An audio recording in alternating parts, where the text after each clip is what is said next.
نحمده ونصلي ونسلم على رسوله الکریم اما بعد۔ عزت انسان اس دنیا میں اللہ جل جلالہ کی مخلوقات میں سب سے اشرف المخلوقات ہے۔ اس انسان کے ساتھ دشمنی کرنے والوں میں بعض وہ دشمن ہیں جو چھپ کے دشمنی کرتے ہیں، اور بعض اس کے وہ دشمن ہیں جو سامنے آ کے دشمنی کرتے ہیں۔ اب یہ انسانوں میں بھی ہیں اور شیاطین جنات میں سے بھی ہیں۔ ان میں سے سب سے زیادہ خطرناک دشمن وہ ہے کہ جس کے بارے میں اللہ نے قرآن میں کہا ہے اِنَّهُ لَكُمْ عَدُوٌّ مُّبِينٌ، کہ بے شک وہ تمہارا کھلا دشمن ہے، اور وہ ہے ابلیس، شیطان۔ اب یہ شیطان کی جو شرارتیں ہوتی ہیں جن کے ذریعے انسان کو گمراہ کرتا ہے، اس کے اعمال اور اخلاق و کردار کو خراب کرتا ہے، شیطان کی ان شرارتوں کو ایک نظر میں ہم دیکھتے ہیں کہ کس انداز میں کرتا ہے۔ ابلیس جب مردود ہوا تو اللہ تعالیٰ کی برگاہ سے راندہ درگاہ ہو چکنے کے بعد اس نے اللہ تعالیٰ کی عزت کی قسم کھا کر کہا کہ میں انسانوں کو ضرور بے ضرور بہکاؤں گا۔ قال فبعزتک لأغوینہم اجمعین، لہٰذا وہ کوئی چھپا ہوا دشمن نہیں ہے، اس نے اپنی دشمنی کا اعلان کیا، اور قرآن میں جگہ جگہ اللہ نے فرمایا انہ لکم عدو مبین۔ شیطان کے بارے میں بتلایا کہ بلا شبہ وہ تمہارا کھلا دشمن ہے۔ شیطان اپنی بات کا پکا ہے اور اس پہ پورا اتر رہا ہے، انسانوں کو بہکانے اور گمراہ کرنے اور طرح طرح سے تکلیف پہنچانے کے لیے وہ خود اور اس کی ذریت انسانوں کے پیچھے لگے رہتے ہیں، خاص کر مسلمانوں کو راہ حق سے ہٹانے اور ان کی عبادات کو خراب کرنے میں ہر وقت مشغول رہتے ہیں۔ لیکن انسانوں پہ تعجب ہوتا ہے کہ شیطان کو دشمن بھی کہتے ہیں، اس کی بات بھی مانتے ہیں۔ کافروں کے بارے میں شیطان کی کوشش رہتی ہے کہ وہ کفر و شرک پر جمے رہیں، اسلام کی طرف نہ آئیں، اور اہل ایمان کا بہت پیچھا کرتے ہیں اور انہیں طرح طرح سے ستاتا ہے، ایمانیات اور اعتقادیات میں شک ڈالنے کی کوشش کرتا ہے، اور طرح طرح سے وسوسے انسان کو لاتا ہے، وضو میں شک ڈالتا ہے، نماز میں آ کے وسوسے ڈالتا ہے، وہ چیزیں نماز میں یاد دلاتا ہے جو اس وقت یاد آنے والی نہیں ہوتی ہیں، جس سے نمازی قرات بھول جاتا ہے، اس کی رکعتوں کی تعداد یاد نہیں رہتی۔ ان سب چیزوں کا علاج یہ ہوتا ہے کہ جیسے ہی کوئی وسوسہ آئے اسے وہیں چھوڑ دے، آگے نہ بڑھائے۔ اگر آگے بڑھاتا رہا تو مصیبت میں پڑ جائے گا۔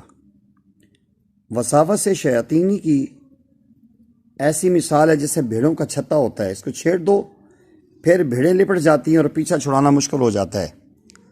حدیث شریف میں آتا ہے کہ رسول اللہ صلی اللہ علیہ وسلم نے ارشاد فرمایا کہ تمہارے پاس شیطان آئے گا اور وہ یوں کہے گا کہ فلاں چیز کو کس نے پیدا کیا، فلاں چیز کو کس نے پیدا کیا۔ سوال اٹھاتے اٹھاتے اٹھاتے وہ کہے گا تیرے رب کو کس نے پیدا کیا۔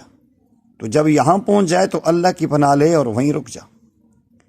پناہ لینے کا معنی یہ کہ اعوذ باللہ من الشیطان الرجیم پڑھو۔ بعض روایات کے اندر آتا ہے کہ بائیں طرف 3 بار تھتکار دو۔ یہ معنیات میں وسوسہ ڈالنے کی ایک مثال ہے، اور اس کا علاج یہ بتلایا کہ وہیں رک جائے اور اعوذ باللہ من الشیطان الرجیم پڑھے۔ شیطان کی کوشش رہتی ہے کہ انسان اول تو ایمان قبول نہ کرے، پھر ایمان قبول کر لیا تو ایمانیات میں وسوسے ڈالتا ہے۔ حضرات صحابہ کرام رضوان اللہ علیہم اجمعین نے عرض کیا یا رسول اللہ، ہمارے دلوں میں ایسی سی باتیں آتی ہیں، ان کو زبان پر لانے سے اس بات کو بہتر سمجھتے ہیں کہ جل کے کوئلہ ہو جائیں۔ تو آپ صلی اللہ علیہ وسلم نے فرمایا کیا واقعی تم کو ایسے محسوس ہوتا ہے؟ آپ نے ایسا محسوس کیا ہے؟ عرض کیا جی ہاں یا رسول اللہ صلی اللہ علیہ وسلم۔ آپ نے فرمایا یہ خالص ایمان ہے، کیونکہ شیطان ایمان کا ڈاکو ہے اور چور وہیں ڈاکہ ڈالتا ہے جہاں مال ہوتا ہے، اس لیے ایمان کی دولت سے محروم کرنے کے لیے شیطان وسوسے لاتا ہے۔ اللہ تعالیٰ کی ذات و صفات، علم و قدرت کے وغیرہ کے بارے میں طرح طرح کے وسوسے اور سوالات اٹھاتا ہے، اور جب ان سوالات اور جوابات پر ایمان موقوف نہیں ہے، پھر جب انسان جو مبتلا بھی ہے جس سے واقعات ہو رہے ہیں سوالات کو جواب نہیں دے پاتا تو شیطان کہتے تو کافر ہو گیا۔ لہٰذا ان سارے وسوسے اور خیالات کو وہیں چھوڑ دینا چاہیے، اور اعوذ باللہ من الشیطان الرجیم پڑھنی چاہیے، اور اللہ تعالیٰ سے دعا کرنی چاہیے کہ ربی اعوذ بک من ہمزات الشیاطین و اعوذ بک رب ان یحضرون۔ اگر یہ نہ پڑھا، شیطان کے ساتھ چلتے رہے، شکوک و شبہات اور وسوسوں کو اپنے دل میں لاتے رہے، وہ قبضہ کر لے گا۔ سورہ نحل میں اللہ فرماتے ہیں انما سلطانہ علی الذین یتولونہ والذین هم بہ مشرکون، شیطان کا غلبہ انہی لوگوں پر ہوتا ہے جو اسے دوستی کرتے ہیں، جو اللہ کے ساتھ شرک کرتے ہیں۔ شیطان کے وسوسوں کا ساتھ دینا، اس کے ساتھ ساتھ چلتے رہنا، اس کے بہکانے اور پھسلانے اور توجہ دلانے سے گناہ کرتے رہنا، یہ سب تو شیطان کی دوستی ہے۔